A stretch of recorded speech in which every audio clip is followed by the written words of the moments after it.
नमस्कार, आप देख रहे हैं निर्माण टाइम्स। खबर सीतापुर से है। वन विभाग व दिल्ली की टेरी संस्थान ने कृषि वानिकी के क्षेत्र को बढ़ावा देने के उद्देश्य से किसान गोष्ठी का आयोजन किया।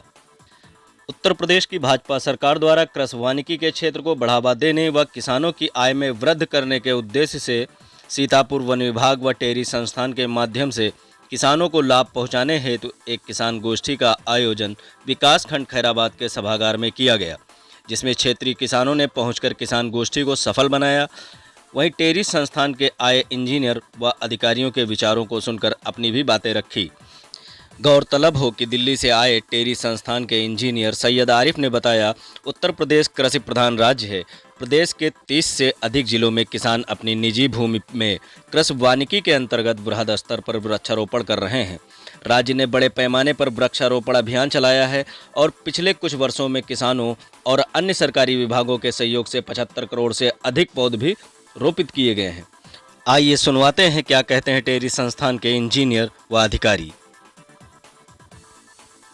कार्बन डाइऑक्साइड एब्जॉर्ब होगी उतना ही पेड़ बलवान होता रहेगा, और जितना बलवान होगा उतना कार्बन डाइऑक्साइड ज़्यादा होगा, और उसी हिसाब से बायर जो है वो आपके पेड़ के कार्बन डाइऑक्साइड नहीं देगा। वो आपका पेड़ का टिम्बर नहीं खरीद रहा, टिम्बर तो आप मार्केट में जाए, लेकिन उसके बावजूद भी वो कह रहा है कि भैया आपने 5 सालों में जितनी कार्बन डाइऑक्साइड को कार्बन क्रिएट किया। आज सीतापुर जनपद में किसानों के लाभ के लिए एक योजना की जानकारी देने के लिए हम लोग यहाँ आए हुए हैं। यह एक कार्यक्रम उत्तर प्रदेश वन विभाग, the energy and resource institute new Delhi, इसको टेरी कहते हैं, और एक संस्था विदेश की है VNV, उन तीनों के सहयोग से एक योजना किसानों के लिए चलाई जा रही है। कृषि वानिकी के क्षेत्र में जो किसान वृक्षारोपण कर रहे हैं उनको प्रोत्साहन के रूप में उनके पेड़ों के मूल्य के अतिरिक्त वृक्षों में अवशोषित होने वाली कार्बन डाइऑक्साइड को कार्बन क्रेडिट के रूप में बेचे जाने के लिए जो धनराशि मिलेगी वो हम उन किसानों को देंगे जिनकी सूचना हमारे पास है। तो इस योजना को की जागरूकता बढ़ाने के लिए यहाँ सीतापुर जनपद के विभिन्न ब्लॉकों से आए हुए हमारे किसान और टेरी संस्था न्यू दिल्ली से आए हुए वैज्ञानिक और हमारे टेरी के कंसल्टेंट जो पूर्व वन अधिकारी हैं, वो सब तथा सीतापुर वन विभाग के सभी वरिष्ठ अधिकारी और कर्मचारी को इस सभागार में आज इस योजना के बारे में अवगत कराया गया है। योजना के बारे में पूर्व से ही जानकारियां इस क्षेत्र से जुटाई गई हैं, लेकिन जो जानकारी अभी तक प्राप्त हुई है वह इस जनपद के में एग्रो फॉरेस्ट्री के कार्य को देखते हुए बहुत कम प्रतीत होती है। तो इसकी जागरूकता पूरे क्षेत्र में फैलाने, किसानों के बीच इसका प्रचार करने के लिए आज हम लोग यहाँ पे इस कार्यशाला को हम लोगों ने आयोजित किया है, और यह किसानों को बताया गया है कि वह 2018 के पश्चात से लगाए गए जो भी वृक्ष उन्होंने लगाए हैं अपने खेतों में, ब्लॉक के रूप में,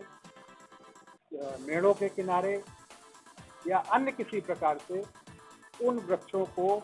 अगर वह किसान उसकी सूचना वन विभाग को, स्थानीय वन विभाग को देता है तो वह सूचना एकत्र करके केंद्रीय स्तर पर रखी जाएगी और उसकी एक जांच प्रक्रिया के उपरांत उसको उससे मिलने वाली जो धनराशि है वह किसानों को प्रोत्साहन के रूप में दी जाए। सभी वृक्ष, सभी प्रकार के वृक्षों की प्रजातियों के बारे में कोई न उनकी संख्या न उनकी प्रजातियों का कोई इसमें बंदिश नहीं है। वृक्ष होना चाहिए और 2018 से उसका वृक्षारोपण हुआ, यह सबसे बड़ी महत्वपूर्ण बात है। और दूसरी महत्वपूर्ण बात यह है कि किसान को इस योजना से किसान जो लकड़ी को बेचता है उस पे कोई प्रतिबंध नहीं होगा, वह उसको उसी प्रकार बेचेगा, उसी का लाभ मिलेगा। और ये अतिरिक्त लाभ जो अप्रत्यक्ष रूप से वृक्षों में कार्बन डाइऑक्साइड का अवशोषण हुआ है, जो उसने वायुमंडल से कार्बन डाइऑक्साइड का अवशोषण इन वृक्षों के माध्यम से कराने में जो सहयोग दिया है, उसके लिए एक प्रोत्साहन की धनराशि इन किसानों में एक प्रक्रिया के रूप में दी जाएगी। तो मेरा इस चैनल के माध्यम से, प्रचार साधनों के माध्यम से पूरे जनपद के किसानों से आह्वान है कि उन्होंने जो भी वृक्षारोपण किया है, चाहे वह 2 पेड़ों का हो, 10 पेड़ों का हो, ब्लॉक में हो, मेड़ों पे हो, उन सब की सूचना एकत्र करके एक फॉर्मेट में, एक जिसमें मुख्य रूप से कोई विशेष सूचना नहीं है, वृक्षों की संख्या बतानी है, प्रजाति बतानी है और उसका वृक्षारोपण करने का वर्ष बताना है। यह बहुत साधारण सी सूचना है जो कि सभी किसानों को मालूम है उन्होंने किस साल में कौन सा वृक्ष लगाया है, कौन सी प्रजाति है। यह सूचना इकट्ठा कर रहे हैं। कुछ अपना डाटा संख्या और उसकी पर सूचना देनी होगी कि यह पेड़ कहाँ पे स्थित है, किस घाटे में स्थित है, और अपना बैंक का डिटेल देना होगा, जिससे कि जब धनराशि इस योजना की प्राप्त हो तो सीधे सीधे उनके खाते में हस्तांतरित